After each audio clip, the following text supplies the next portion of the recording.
o gadili kamo palisang sa bisan unsa pinaagi sa inyong mga kaaway. Ayaw mo palisang.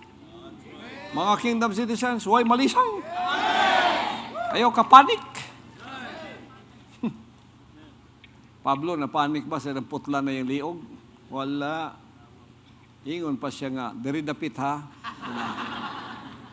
Diri dapit unaha o. Siya pa'y namilog asa dapit.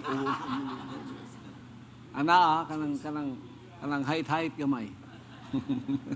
Si Pablo, si Pedro, ilan sang siya pa'y namili. Ayaw, kay dili ko worthy kay Jesus Christ. Tuwara lang ko. Ang pil na ako sa taas. Siya pa'y nagsulti yung saon. No. Ayaw, palisang. Ang akong lisang nahurot na. Anabilin, isog na lang. Dili ka mo palisang sa bisanon sa pinagi sa inyong mga kaway, kay alang kanila ang inyong kaisog.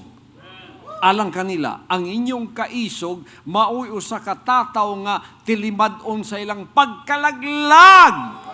Agoy. Mo nang tanaw ang mga nawong sa mga anak sa Diyos, isog yun. No retreat, no surrender. Mo wala na. Oh, tataw nga tilimad-on sa ilang pagkalaglag. Apan tilimad-on sa inyong kaluwasan o kinigikan sa Diyos.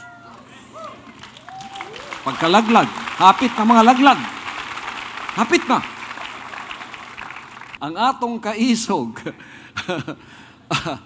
maoy usa ka tataw nga tilimad-on sa ilang pagkalaglag.